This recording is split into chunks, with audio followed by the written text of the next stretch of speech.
Let's bring in George Washington Law Professor Jonathan Turley. He's also a Fox News contributor. Great to have you here, sir. So Wall Street Journal editorial board is saying that calling it disinformation for dummies. Biden's new board to sort truth from lies will promote more mistrust than it prevents. Do you share that concern? Well, I think it's telling that the Biden administration went out and recruited one of the most outspoken critics of free speech. And when the secretary says, well, she's just going to offer best practices on how to fight disinformation, many of us in the free speech community respond with, yeah, we can pretty much guess what those are. I mean, she has for years had two solutions: corporate censorship or public censorship. You know, the third option is called free speech. The third option is to let the government and others put forward what they believe is true.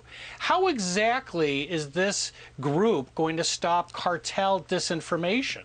You know, you can't sing a snappy Broadway tune to the cartels. You have to rebut false information with true information. But that's not the background of this appointee. She has testified in the United States, in England, in favor of banning individuals, of censoring through social media companies, and even encouraging regulation of speech, which a lot of Democratic members are now advocating. Wow. I did not know that was happening overseas.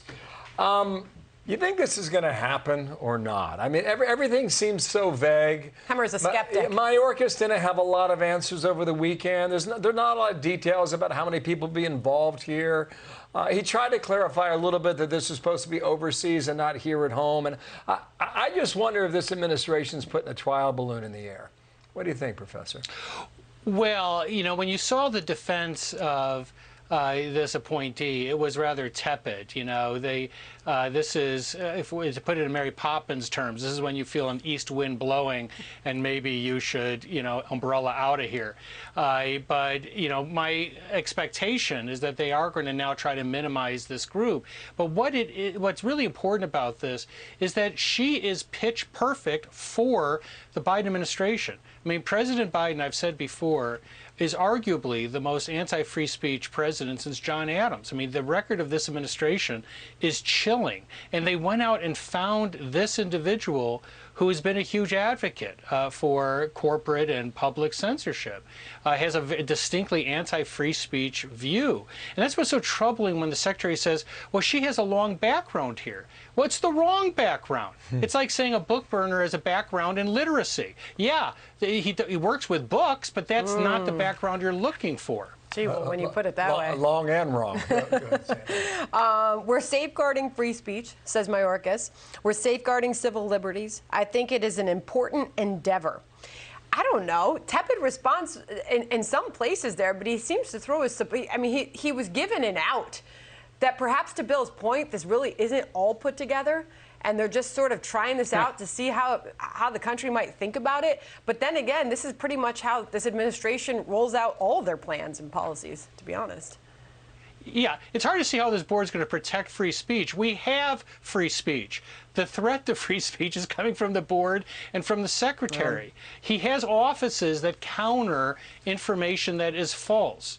What really troubles a lot of us is, what is the brilliant solution they expect her to come up with? When there's false information, free speech allows you to put forward better information. But that has not been the thrust of her scholarship and her work. She has really focused on ways that the government can force truth.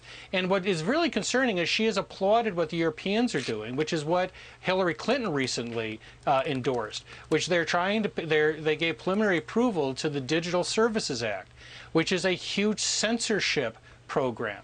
And what Clinton suggested is that they should pass that right away, because it might force Twitter to continue to censor even after Musk has assumed control of the company. That was the last question here. Do you, some people are drawing a tie-in because Musk made the move for Twitter last week, and perhaps this is why it's going public. And Barack Obama, same week, I think it was at Stanford, I believe, in California, making a speech about disinformation.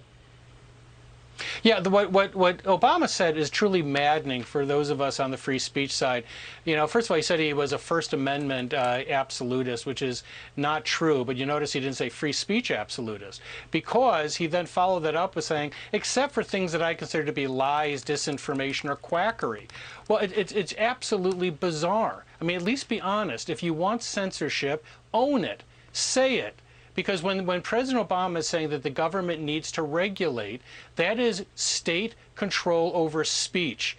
And if you want that, then be at least honest enough to admit it. If that's what the Democratic Party now wants to be, the party of censorship, then own it. Run on it. But don't try to evade responsibility like that awful speech in Stanford. Wow. Professor Turley, good to have you. Thank you, sir. Thank you.